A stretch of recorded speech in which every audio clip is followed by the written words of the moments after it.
my closing comment is I want to introduce you to the Master of Ceremonies, Jason Lill.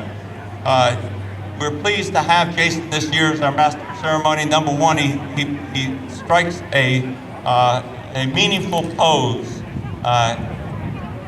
strikes quite a figure as in his uniform. So, and bluntly, he has done a yeoman's job in helping prepare for this event. He's been the primary interface with the Performing Arts Center, in a sense, and the whole band, the organized Chaos Band, and organizing all the bands to participate.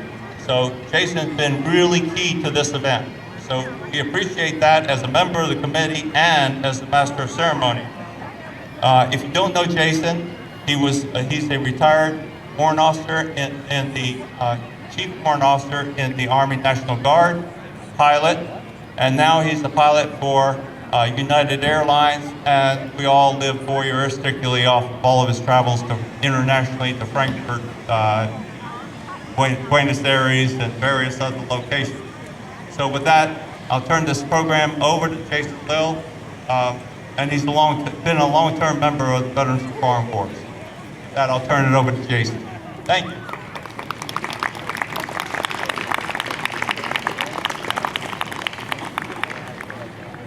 Well, I felt like I was being introduced as a centerfold for some type of really, uniform military magazine, but thank you, John, for all that.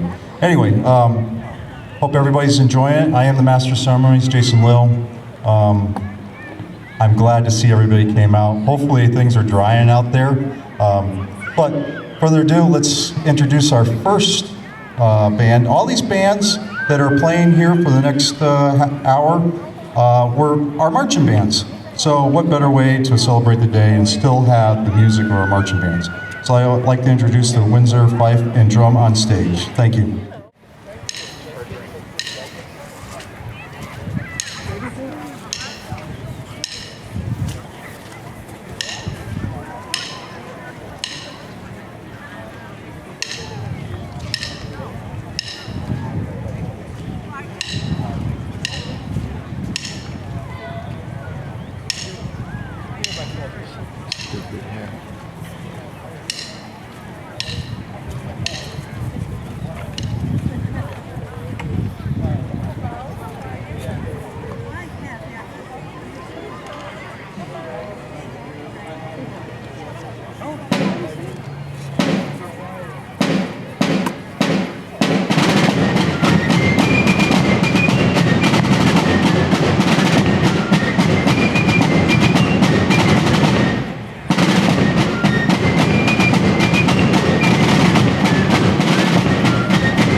Okay, thanks.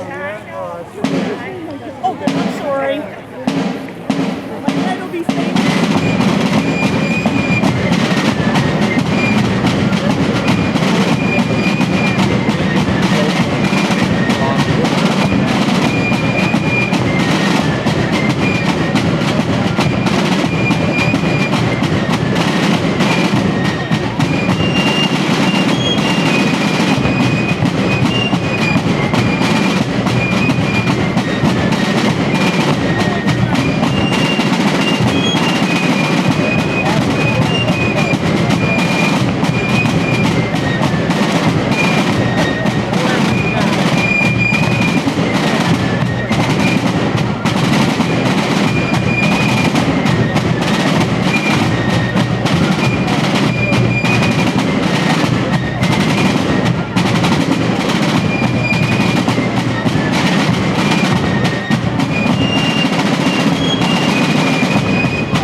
This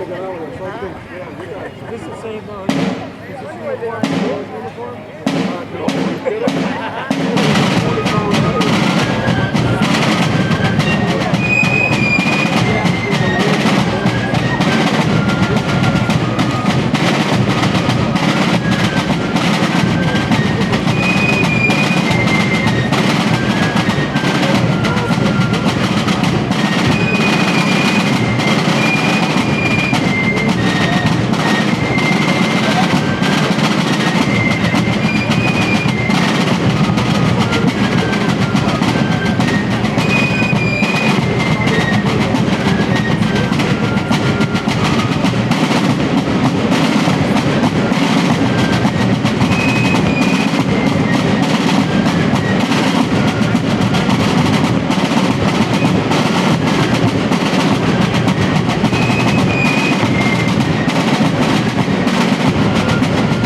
Well, I really commend really what we have. Got an iron dome.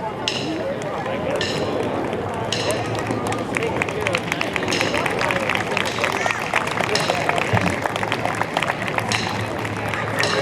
Thank you, Windsor Fife Drum. I'd like to introduce our next marching band, Marquia Granby, next on stage.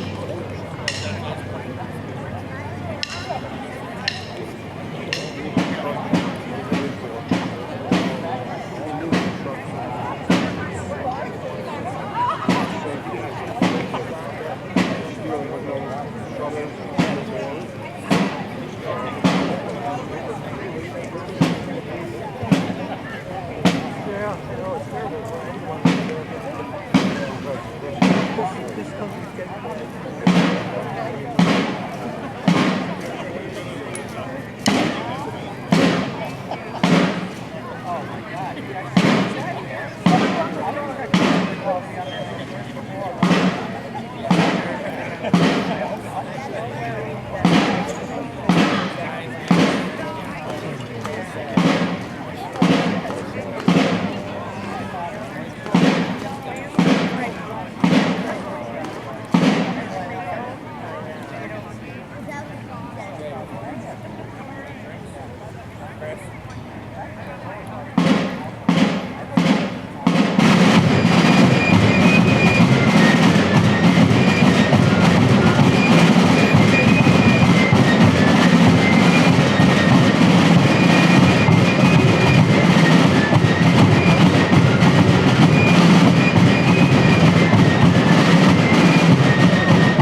No, we don't do that.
Navy!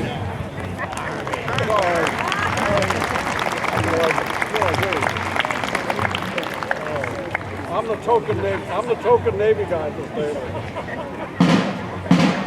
I just go to the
Let's hear it for the Marquis of Granby. Thank you very much.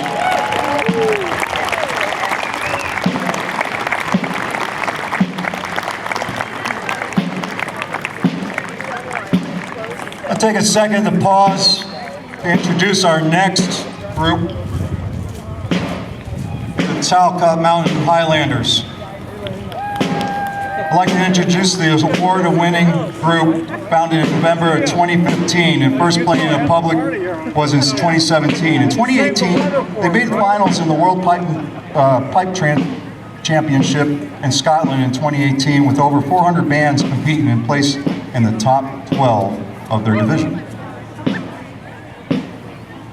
In 2019, Jim Finney and his daughter, Emily, again competed in 8 World Games in 9 days, and both Jim and Emily took prize in each game, and each placed first overall in 2 of the 8 competitions. Ladies and gentlemen, Talca Mountain Highlanders.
guys. How you doing?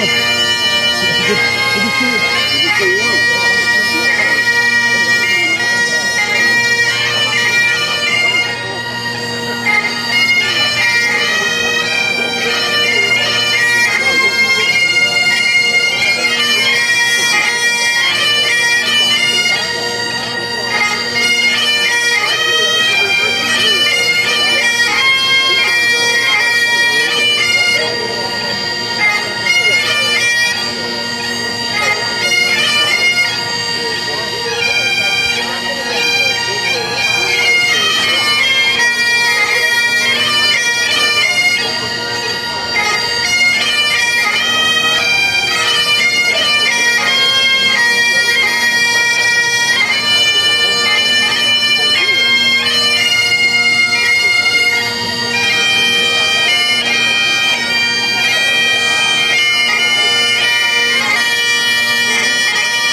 Thank you, everyone.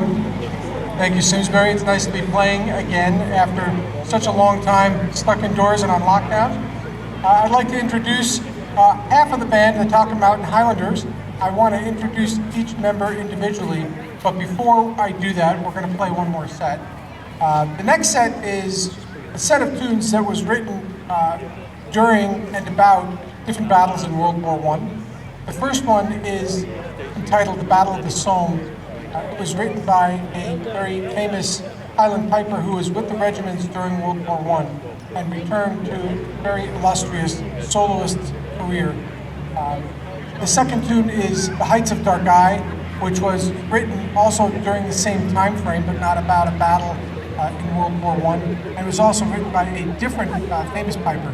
They're both in the 9/8 time signature, which makes them quick steps. They were written in order to allow troop movements during the playing of tunes. And that was a very common thing to have happen in the British Army, was that pipers would play during troop movements. So the tunes had to be a little bit of a quicker pace than our standard 4/4, 2/4 time signatures. So we'll give you next the two 9/8 marches, the Battle of the Somme and the Heights of Dargai.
I'd like to take a second to introduce slightly less than half of the pipe corps for the Talca Highlanders. Standing furthermost to the right as we look out at you on the stage is Abigail Finney, my daughter. Abby, raise your hand.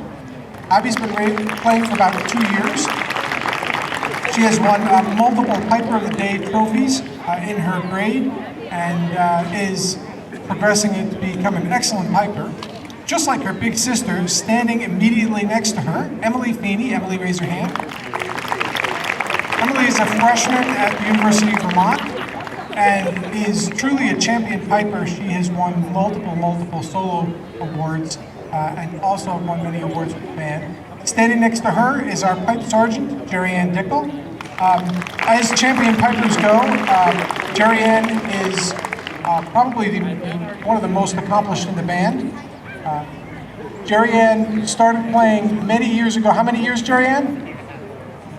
Too many to say, but stopped for many years as an adult and then took the pipes back up about 6 years ago, 5 years ago. Took the pipes back up about 5 years ago. We're very lucky to have Jerry Ann with us in the band. She's a great role model for the younger people as well as myself. And next to Jerry Ann is our youngest player making her first public appearance playing pipes, my daughter Anna Finney.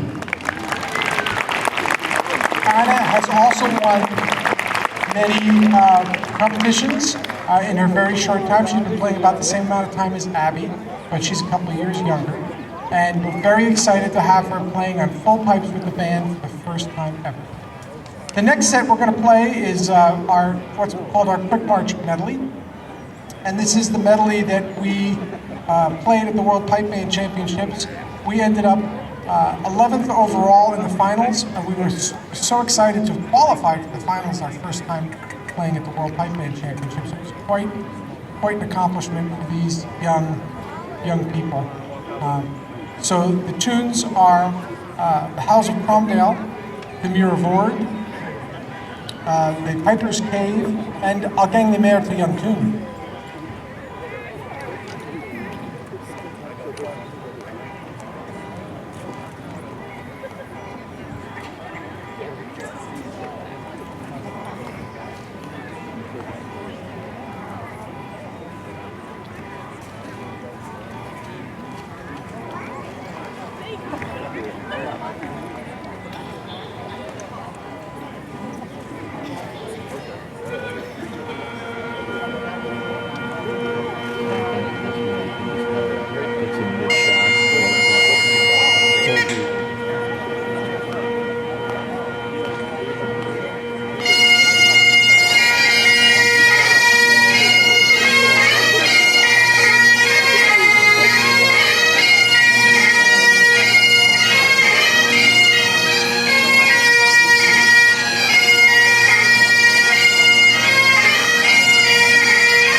Thank you, everyone. The last tune we'll play was another tune written during and about the World War I era. It was a tune that was written after the armistice, just after the armistice, and it was written for several of the ceremonies that were honoring the war dead as they were being brought home to England. The name of the tune is poignant enough, but before I tell you the name, it was played by over 100,000 pipers at exactly the same time on 11/11 on 2018 to mark the 100th anniversary of the armistice. Over 100,000 pipers at 11:11 a.m. In Greenwich Mean Time played this tune that is appropriately enough known as When the Battle is Over.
Is that fantastic or what? Love the bagpipes. In my many travels, I go to Scotland and they do the tattoo demonstration in Edinburgh, and it's a sight to see. If you can go on YouTube and maybe research that. I'd like to introduce, let's go back for a second. That was Commander Jim Finney, and I talked about the Highlanders, but for him himself, just another individual that is serving his community and was a soldier. He started playing bagpipes at the age of 4. He enlisted in the Navy in 1988 as a non-commissioned corpsman. After 4 years, he attended medical school and rejoined the Navy Reserve in September of 2011. He presently is a trauma surgeon in Westchester's Medical Center. Jim's interest in bagpipes has been a family thing, and his grandfather formed the Port Orange American Legion and Post-30 pipe band. And Jim is the founding father of the Highlanders, a 501c3 nonprofit in 2019, and teaches bagpipe and has loaner instruments for students. So if you're interested, he's the man to talk to. One more time for the Highlanders.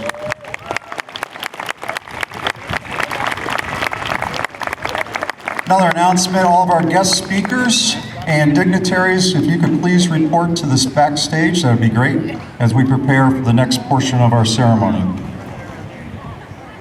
I'd like to introduce the high school band, which is going to play our next round of songs. In that, after God Bless America, we're going to be playing the Armed Forces Medley. So when you hear your Armed Forces song that you served with, please stand up and be recognized. And again, thank you all of our veterans for showing up today. I know we got a little bit of rain there, but don't fret. That's going to pass by. If everybody just breeze maybe to the east, just kind of wave it a little bit, and we'll get this thing going, right? So without further ado, the Simsbury High School Band.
see all everybody coming out here tonight, or today, I should say.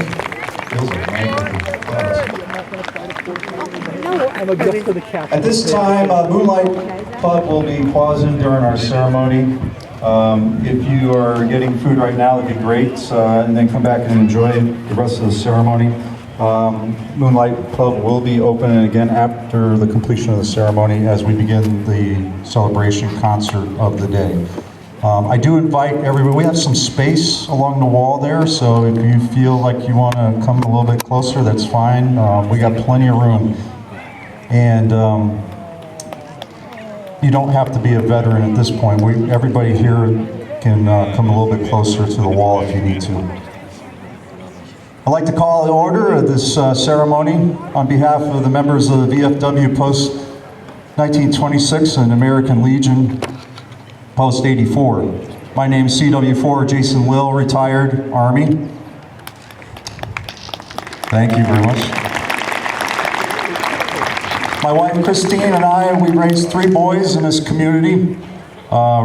Jacob Caden and Riley Lill, both of which one's still in high school and the other 2 are in college.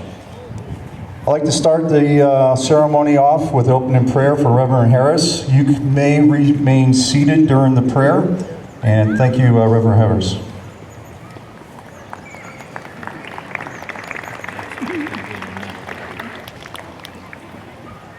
Let us gather our hearts in prayer.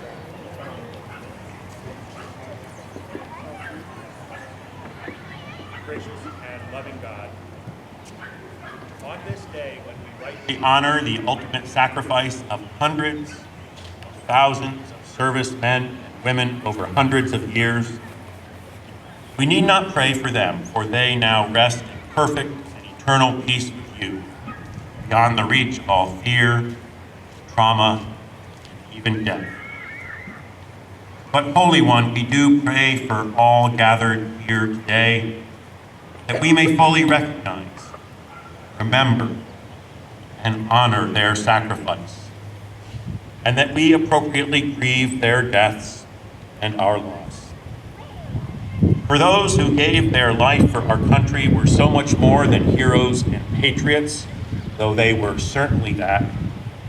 They were your children, created in your image, magnificent creations of the divine, whose lives were filled with all potential and opportunity, lives that were tragically cut short in the pursuit of freedom.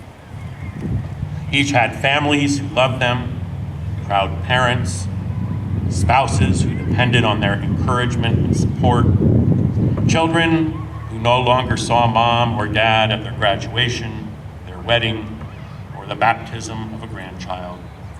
These are the losses and sacrifices that we honor and also grieve today. Each had dreams of vocations and careers, either in the military or beyond the military. Each would have lent their talents to our lives, making music, making us laugh, building things, growing things, coaching things, setting an example for all of us of how to live a good life. These are the losses and sacrifices we both honor and grieve today. And of course, had they lived, they would have also faced hardship, broken relationships, unemployment, the death of a loved one, mental illness, but we would have had the opportunity to walk with them through each trial, an opportunity now lost. Today, we both honor and grieve the fullness of their sacrifice.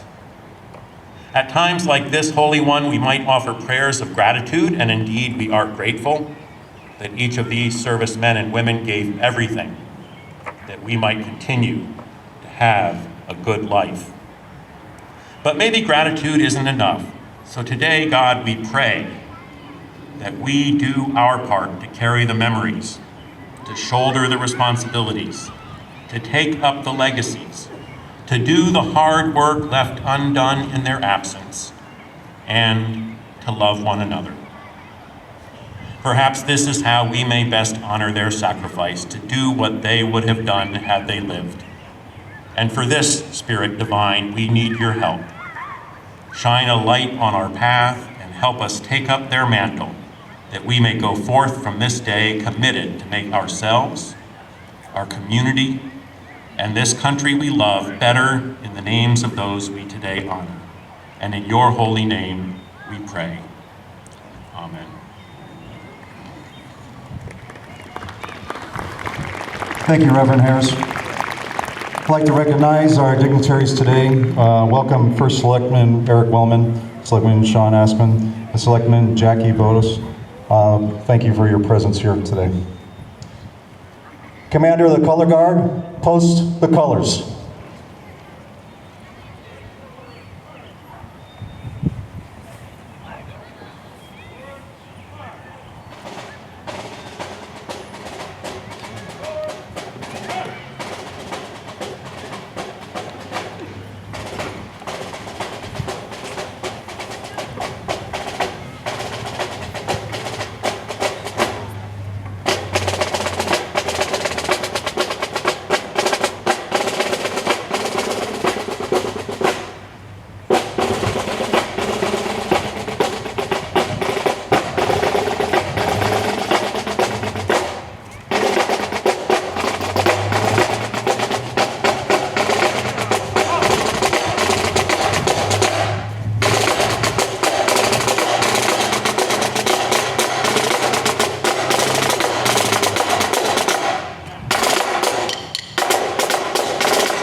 I ask the fire department to present the flag to the keepers of the Veterans Memorial.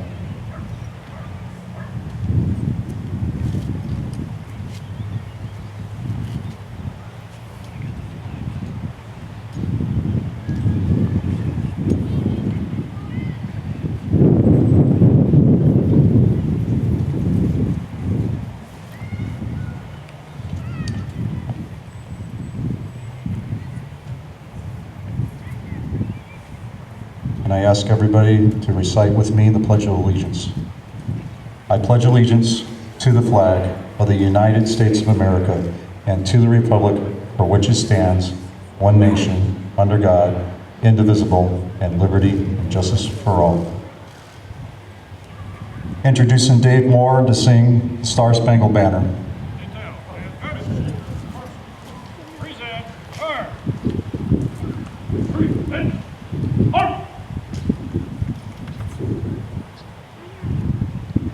Oh, say, can you see by the dawn's early light what so proudly we hailed at the twilight's last gleaming, whose broad stripes and bright stars through the perilous fight o'er the ramparts we watched were so gallantly streaming?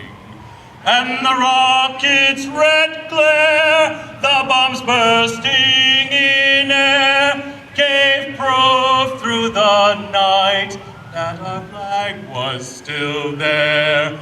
Oh, say does that star-spangled banner yet wave o'er the land of the free and the home of the brave?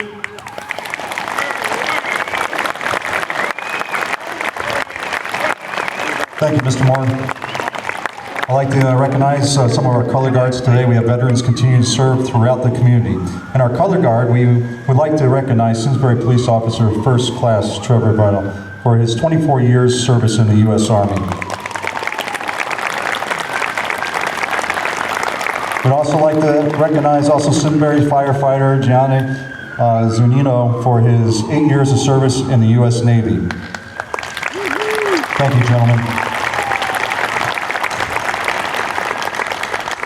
And now, our first, Simsbury's first selectman, Eric Wellman. You may take your seats.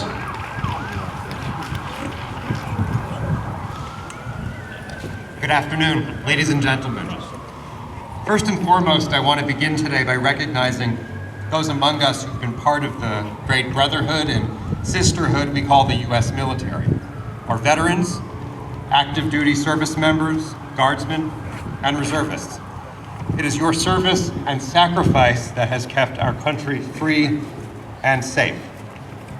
I'd also like to thank my colleagues from the Board of Selectmen who are with us today, Deputy First Selectman Sean Askham, Jackie Bados, and Wendy Max-Judas. Needless to say, Memorial Day looks different this year than it has in the past. I want to thank the VFW Post 1926 and American Legion Post 84 for thinking differently and creatively to ensure that we stay safe while honoring our nation's heroes. I have so greatly missed the opportunity to gather together as a community. Today we gather to remember and to honor those heroes, the peoples whose names are etched in stone on our Veterans Memorial along Hot Meadow. People from this community who answered the call to serve over the past 350 years of Simsbury's history. I'd like to pause and acknowledge people who are here today who have lost a loved one in service. Please join me in a brief moment of silence.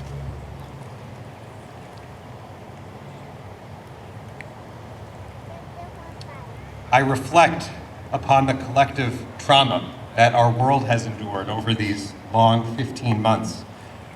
For many of us, and myself included, the past year has been a time to reflect on what is important, how we live our lives, who we spend our time with, and how it is we want to be spending our time. After all, our time is the most precious resource that we can never get back. It is my hope that as we emerge from this pandemic, we as a community reflect on how service can be a component of how we spend our time on this beautiful earth. Military, civilian, volunteer, elected, how it is that each of us is going to devote our time to ensure that we leave this community better than how we found it. In the words of Gandhi, the best way to find yourself is to lose yourself in the service of others. Let us express our gratitude to the heroes on our Veterans Memorial, not with our words, but with our deeds. God bless you all, bless all who serve, and bless the United States of America. Thank you, First Selectman. I ask everybody to please stand. Bruce Elliott, post the MIA flag.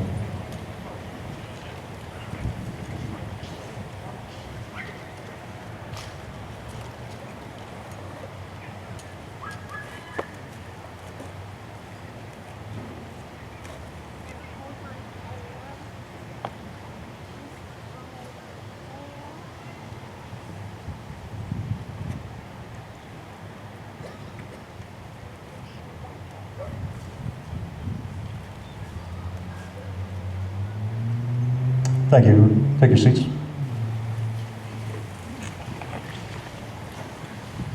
Our keynote speaker, Captain Travis Schweitzer. Captain Travis Schweitzer, U.S. Navy, retired as a native of California in 1990. He graduated from Marymount University and earned his Navy commission from the University of California, UCLA. He completed Navy SEAL training in 1992 as a class leader of basic underwater demolition, class 185. Over the course of a 25-year Navy career, Schweitzer served at numerous SEAL teams on both the West and East Coast. He was commanding officer to the SEAL Team 4 and the Commodore of the Navy Special Warfare Group 3, a major Navy command that was focused on clandestine operations globally. His operational highlights include spending over 2 years in Iraq and over 1 year in Afghanistan, conducting hundreds of combat operations, various leadership positions. Additionally, from 2012 to 2014, he was a senior SEAL on the Navy staff of the Pentagon, wherein he was able to plan and influence operations and assist in shaping us of the special operations community for years to come. Schweizer holds a master's degree in information system and operations from the Naval Postgraduate School in Monterey, California, and a master's degree in national security and strategy from the Naval War College in Newport, Rhode Island. His decorations include 2 Legions of Merit, 4 Bronze Stars, 1 with Combat Valor Device, the Defense Meritorious Service Medal, 3 Meritorious Service Medals, as well as various deployment unit and campaign medals. In 2017, he retired from the Navy and moved to Simsbury. He fuels his passion for giving back to the military community by being a proud member of both the Veteran of Foreign Wars, VFW Post 1926, and Board of Directors of the U.S. Veterans Chamber of Commerce. Schweizer is also grateful to be a board member of the Town of Simsbury Police Commission. He is married to a lovely Miss Cheryl Warner Schweizer of Naugatuck, Connecticut, and they have 2 children. They're all enjoying Simsbury and everything that New England has to offer. Ladies and gentlemen, Captain Travis Schweizer.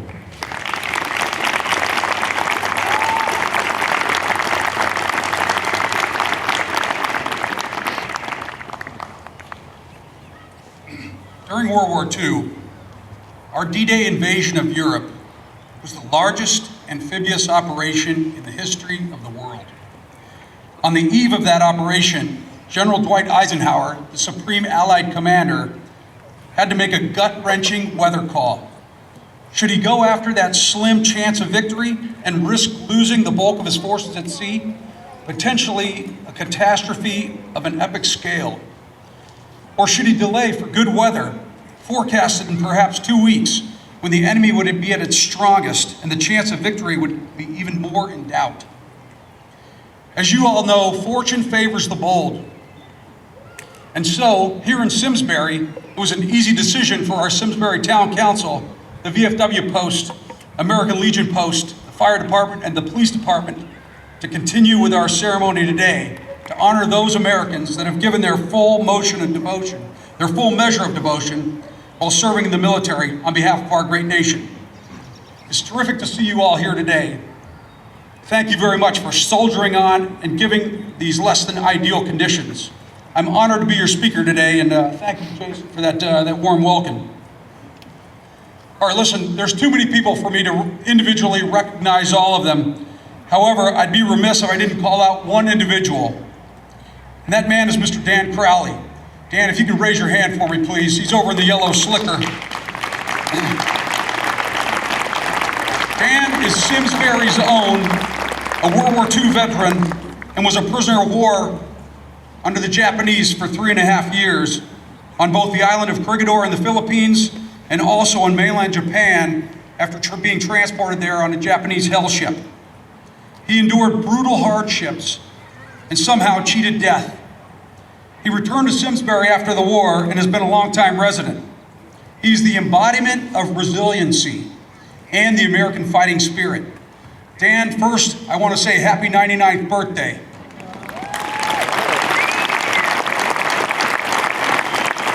Second, I also want to tell you Tom Brokaw had it right in his book.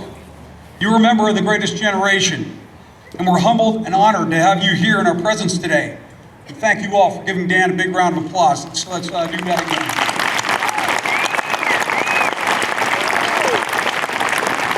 All right, now listen, you're not going to hear words from me today like Jarhead or Grunt, G.I. Joe, or Mailman. That's an Air Force guy. But I'm also hoping to not hear terms like squad, like squid or swabby. I can't even say them. They're contrary to my beliefs. I don't want to hear that kind of stuff. And I facetiously mention this only because I like to highlight the fact that while there's always been a friendly intra-service rivalry, today's military is making great strides to work together. And it's important, not only because the services can better understand one another, but also because we're more effective when we do work together. Today, I happen to be wearing a Navy uniform. However, if you're a representative from a different service, don't think for a second that I'm leaving you out today. So being a Navy SEAL, I'm going to begin with a quote from President John F. Kennedy, as any SEAL worth his salt does. President Kennedy is the recognized founder of the SEALs in 1962. And some of you older folks may know the SEALs as UDTs, or underwater demolition teams, as the SEALs got their start in World War II on the beaches. And the quote is this: "Any man who may be asked what he did to serve his country can respond with a great deal of pride and satisfaction, 'I served in the United States Navy.'" Now I think for today's purposes, I contend that we can amend this statement to read, "Any man or woman can be proud to have served in the United States military." And the reason is, for time and time again, America has called on our brave men and women in uniform to protect our national security, to preserve freedom, to fight oppression, and quite frankly, to determine the fate of the free world. Our servicemen and women have persevered in the face of great adversity and have prevailed. And yet many have made the final sacrifice and laid down their lives for our country. So let's take a look at a little bit of history here. Memorial Day began in the late 1860s after the Civil War. It started as Decoration Day, as many in the springtime would come out and plant flowers on the tombstones of the fallen soldiers. They would recite prayers and reflect, and it was a way to pay homage. As the U.S. became engaged in more conflicts over the years, Decoration Day eventually evolved into Memorial Day, and Congress made it an official federal holiday in 1971. And the actual day was chosen as the last Monday of May, and specifically, it was not chosen to be an anniversary of a particular battle. And that's so that all could be recognized on the day. Now that being said, our purpose here today is clear: to pay tribute, to give thanks, to remember those servicemen and women that have paid the ultimate price, from the Continental Army at Valley Forge in the Revolutionary War to the Union Army at Gettysburg in the Civil War, from the beaches of Normandy in World War II to the beaches of Incheon in the Korean conflict, from the jungles of Vietnam to the sands of Iraq and the mountains of Afghanistan, and many more. Now, Memorial Day is poignant for me and my family for many reasons, but here are a few. In World War II, just down the road from Dan Crowley was my grandfather, Earl Schweizer. He was a Navy warrant officer, and he too was a prisoner of war at Corregidor. As one of the camp managers, his quote-unquote job was to carry out and bury his fellow prisoners who had succumbed. He had to do that over 700 times. Now my wife, Cheryl, and her 4 sisters are here today. They lost their cousin, their first cousin, to the war in Vietnam. Carol Drosba was an Army nurse with the 3rd Battalion. She was killed in a helicopter crash and one of 8 women that died in that war. And most recently for me, over the last 2 decades, I've lost many close Navy SEAL teammates fighting in Iraq and Afghanistan. Seared in my memory is the funeral service of one of my SEAL teammates. His 2 twin 7-year-old sons placed their Star Wars lightsabers on their father's casket. Powerful stuff. Incidentally, our U.S. death toll for those 2 wars, Afghanistan and Iraq, is close to 10,000, with another 50,000 wounded, and it would be many more without the miracle of modern medicine. And we have countless, hundreds of thousands of others with non-visible wounds. But my story and my experiences are a drop in the bucket. By show of hands, can you please raise your hand if you have a family member or a friend that you've known that has been lost in service of our country? Thank you. Put your hands down. I want everyone to take a minute just to look around and see the gravity of this. This is small town Connecticut here. Imagine this across the country. This isn't some distant concept or long ago recollection. We're all in this together.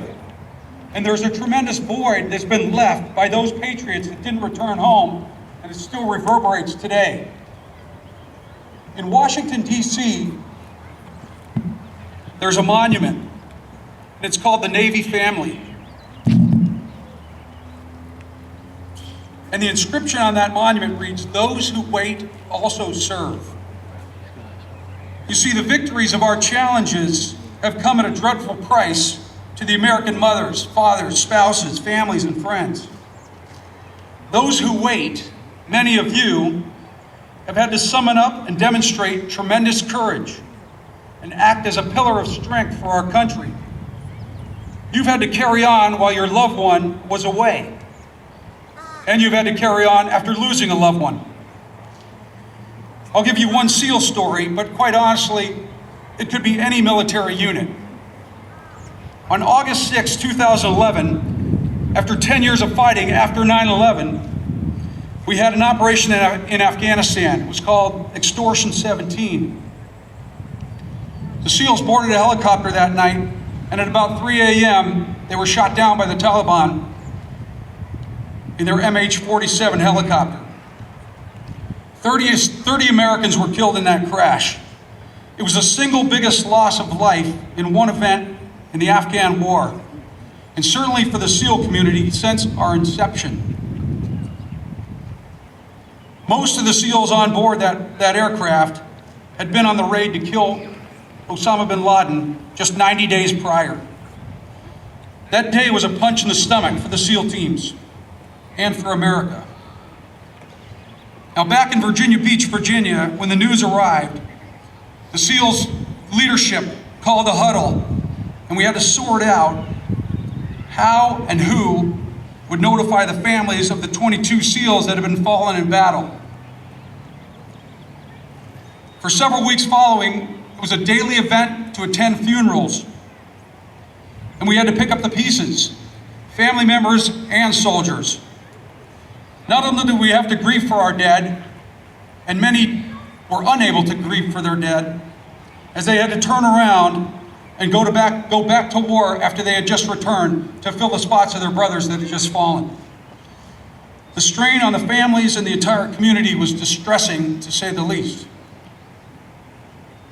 Those who wait also serve. Now, thus far, I've spoken about the past. Well, here we are today. And some might ask, well, Captain Schweizer, so what? We fought and died in wars. What's the significance? The significance is this. Despite our imperfections, the United States is still a beacon of freedom. It's a guiding light for the entire world. Our Constitution, our way of life, our Declaration of Independence, identifying our inalienable rights of life, liberty, and the pursuit of happiness, it all still rings true. It's worth fighting for. I attribute that to the sacrifice and legacy of those that have fallen in our wars. They live with us today. Our challenge is that we must continue to honor their sacrifice, continue to strive to live full, meaningful, and vibrant lives to honor their memories. I want to conclude with two quotes. The first is from the SEAL team Ethos, which is a document that we drafted in the early 2000s to get us through trying times. And the line that I've liked most in the Ethos says, "The legacy of my teammates steadies my resolve." I think it's applicable to all of us here today. The second quote is from Abraham Lincoln. "Any nation that does not honor its heroes will not long endure." Ladies and gentlemen, the memory of those that did not return home is important. It's vital to who we are as a nation, and we must cherish it. Thank you all for having me here today, and God bless America.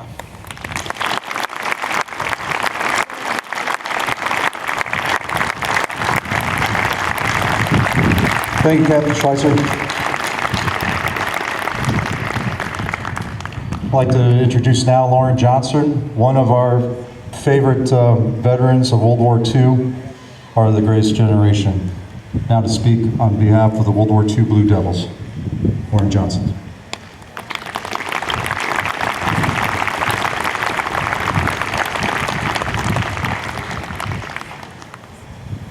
Thank you, Jason, for the introduction. Near the end of World War II, I enlisted in the Army for 2 years. After basic training, I was posted as an infantryman replacement to the 88th Division in Italy. The 88th was the first all-draftee division to be employed in combat, and they served with distinction.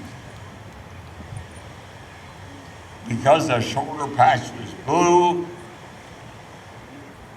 the exercise who reported for the Germans from Berlin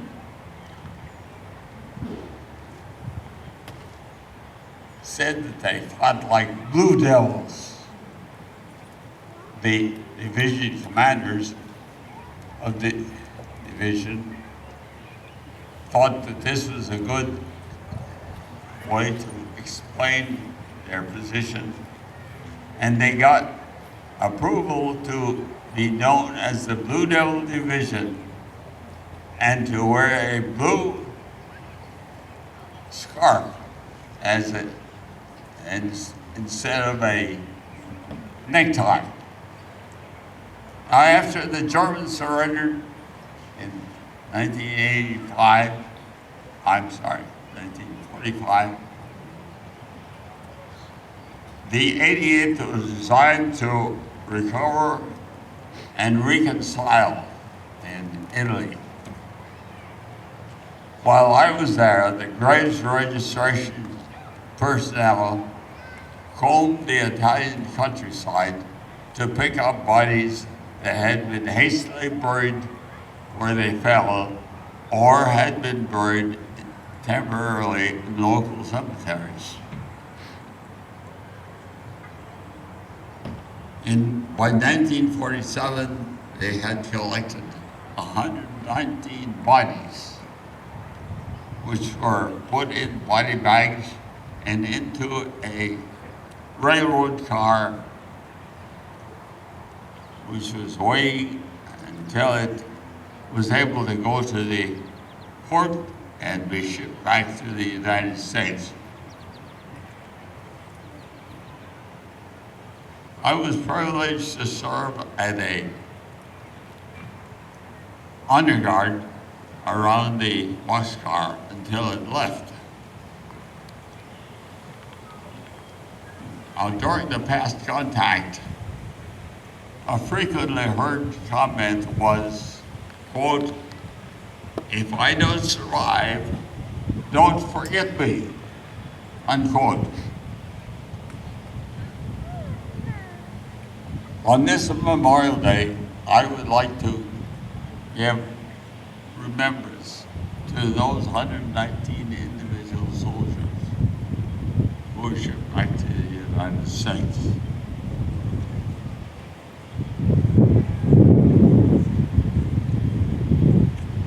And to give them the remembrance that they all deserve. You are all here as part of this remembrance. And I thank you for your remembrance of these 119 soldiers. Thank you.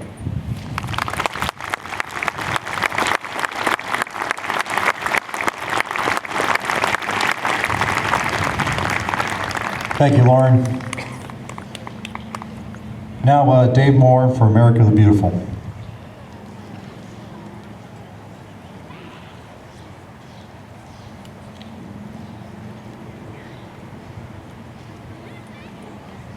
Oh, beautiful for spacious skies, for amber waves of grain, for purple mountain majesties above the fruited plain. America, America, God shed his grace on thee, and crown thy good with brotherhood from sea to shining sea. O beautiful for heroes proved in liberating strife, who more than self their country loved, and mercy more than life. America, America, may God thy gold refine, till all success be nobleness, and every gain divine. O beautiful for patriot dream that sees beyond the years, thine alabaster cities gleam, undimmed by human tears. America, America, God shed his grace on thee, and crown thy good with brotherhood from sea to shining sea.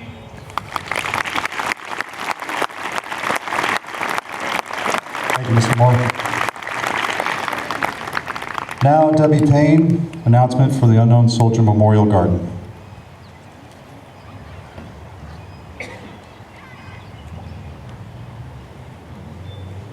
Good afternoon. The tomb of the unknown soldier was established in 1921 when the remains of an unidentified World War I soldier were placed in a special memorial in Arlington National Cemetery. Over the years, unidentified remains from subsequent wars have been added to the tomb. The American heroes who have been laid to rest there represent and honor all the missing and unknown service members who made the ultimate sacrifice for our freedoms. They not only gave their lives, they also gave their identities. The Society of the Honor Guard of the Tomb of the Unknown Soldier is encouraging communities across our nation to commemorate the 100th anniversary of this sacred and beautiful memorial in some way. The Abigail Phelps chapter, Daughters of the American Revolution, is participating in this centennial commemoration by planting a never forget garden around the main gate of the Simsbury Cemetery. It will include flowers that have a special connection to the tomb of the unknown soldier, a stone commemorative marker, and the prisoners of war and missing in action flag. This garden will be a place of remembrance and renewal of our community's commitment to the living, the dead, and those yet to serve. The message is, we will never forget, we are with you.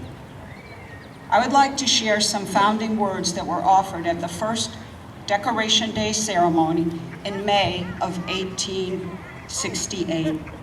Let no neglect, no ravages of time, testify to the present or the coming generations that we have forgotten as a people the cost of a free and undivided republic. Well, here we are, generations and 153 years later. Our presence here today is just one of the many ways that our community demonstrates its commitment to our veterans. We have not forgotten. The DAR is proud to bring the Never Forget Garden to Simsbury because our town will now be part of this National Centennial Commemoration. This garden is a living tribute to all of our veterans and their families. We hope you will take the opportunity to visit it sometime during the summer. There will be a dedication ceremony at the garden on Saturday, June 19th at 10 o'clock. The public is invited. Thank you.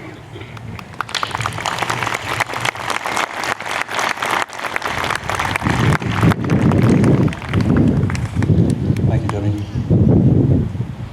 Now I'd like to invite our service men from the Legion and the VFW to read the names off the memorial, new memorial in Simsbury by the town library. Gentlemen.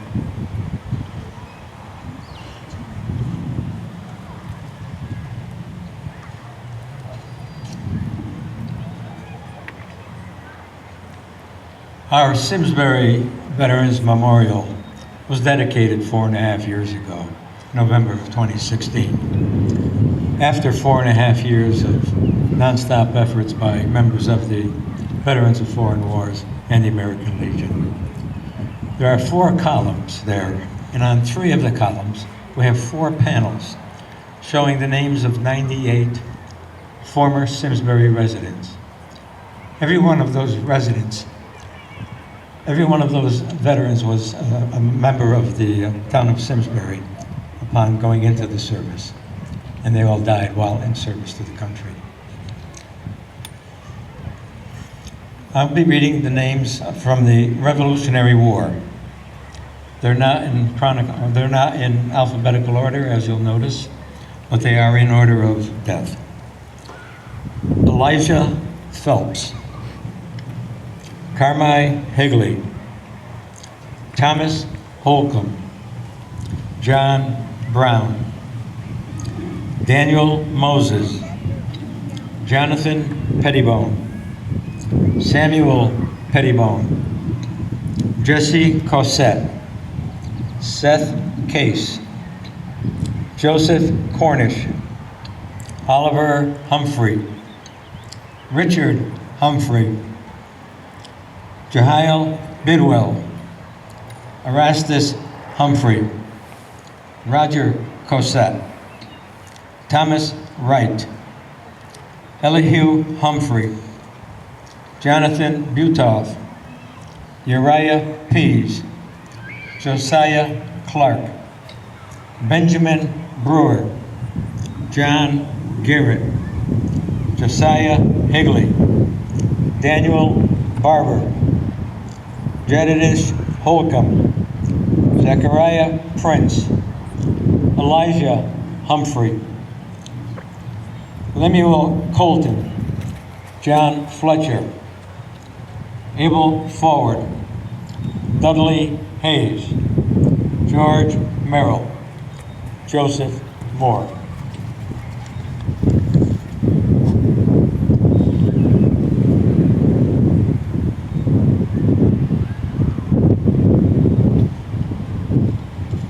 Thank you, Lynn. John Fox.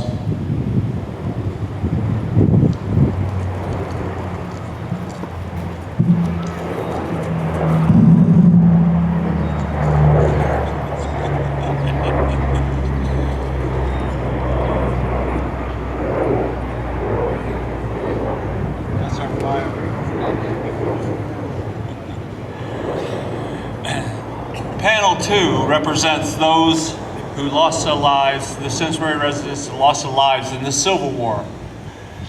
Their names are Talbridge Prindle, Elisha Cleveland, Dwayne Brown, Edward Gorman, Joseph Toy, John Kilborn, Lucius Holcomb, Oliver Case, James Grugan, Orville Wilson, Miles Shepard, Thomas Talmadge, Samuel Taylor, Lucius Marks, Edward Prindle, Leroy Tuller, Walton Goddard, Hosea Case, Charles Tensella, George Shepard, John Jones, Curtis Bacon, Orlando Bringman, John Meal, Robert Valentine, James Wells, Richard Sizer, Thomas Andrus, Christopher Johnson, Felix Main, Charles Hudson, William Johnson, Albert Kahn, William Mahar, William Jackson, James McKinney, Gustavus Strawber, the belt.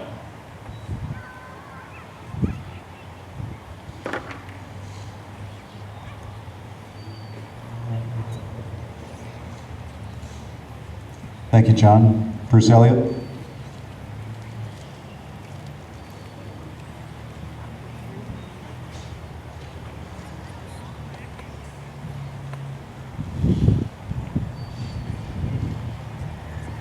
I'm reading the names this afternoon of the Simsbury residents who were killed in the service from World War I to the present. The group from World War I is 1917 to 1918, and they included Joseph Tomalonis Jr., Jeremiah Leahy, David Galloway, Frederick Weed, and George Hall. World War II, 1941 to 1945, Joe Dombrowski, Merwin Chagnon, Hiran Petoskey, Frank Strider, Clifton Burno, Silvio Salvatore, Carlton Sawyer, Amy Voiland, Gordon Tetrault, Robert Condon, Leon Hoppy, Arthur Sconaccia, David Spatcher Jr., Russell Cable, John Stephenson Jr., Isidore Zarnowski, and Roland Levine. From the Korean War, 1950 to 1953, Leon Morand and Howard Higley.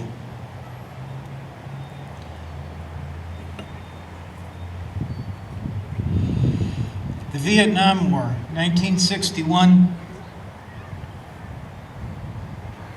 to 1975. William Markarian, Richard Keithline, Arthur Smith. From the Global War on Terror, 2001 to present.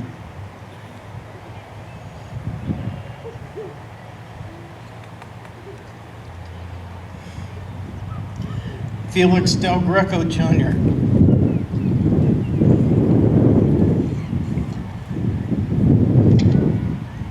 Now those names are engraved on columns 2 and 3 of the Simsbury Veterans Memorial. Column 4 bears an image of the American flag. And below that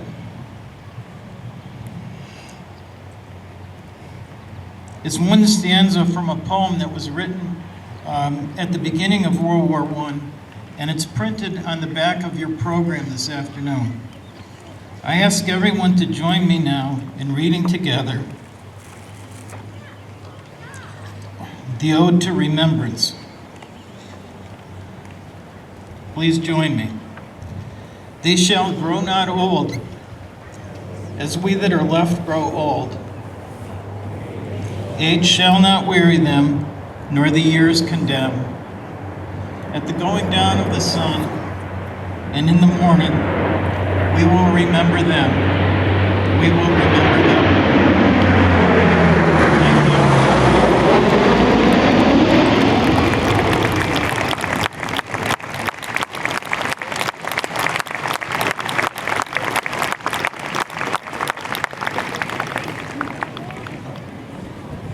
Well, we won't make fun of any service, but our timing is impeccable. I'll just leave it at that. The Army is plus or minus 3 minutes. Some others have wider berths. You know. Awesome, that's great display. One of our own Simsbury residents. There's two of them. I fly with the United Airlines, but one is Gary Caponelli. I think he was one of the pilots on that. So when you see him at the grocery store, say, dude, that was awesome. But would have been more awesome if we had a, Cobra or Apaches fly by. But anyway, next is the Salute the Dead Taps. First Governor's Foot Guard and Simsbury High School alumni, Ryan and Tanner Brown. Please stand.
Thank you. Now the Talca Mountain Highlanders, Amazing Grace.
Thank you, Highlanders.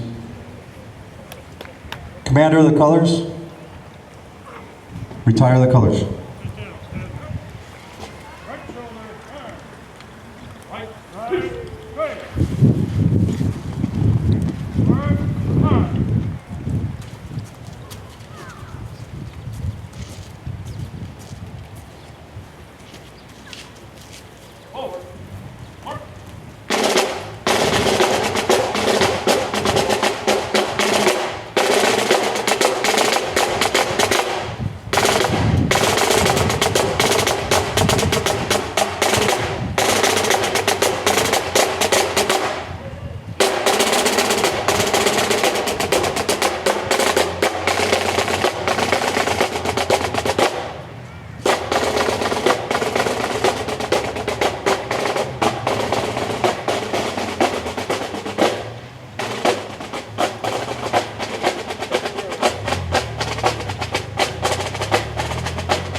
Ladies and gentlemen, that concludes our ceremony for this long year of 2021 and 2022. Feel free to visit Frankie's food truck. We also have Chez Joseph food truck. We have pizza being sold from Iron Horse, but it's a fundraiser for our Friends for Music to benefit the Simsbury High School Performing Arts programs. Next is going to be Codes and Keys. We'll be entertaining before our locally famous Organized Chaos will be up here performing all your favorite songs and medleys and mashups from the 60s through today's music. Please enjoy the day. Our sun is finally out. Have fun. Talk to each other face to face without a phone or FaceTime or Zoom. We get to say hi to everybody and have this wonderful day. For those that are in the lawn or here, it's free to move about, and as well as if you want to reposition for the live entertainment later, feel free. Thank you for participating and joining us today. Hope you have a wonderful and fun rest of your day.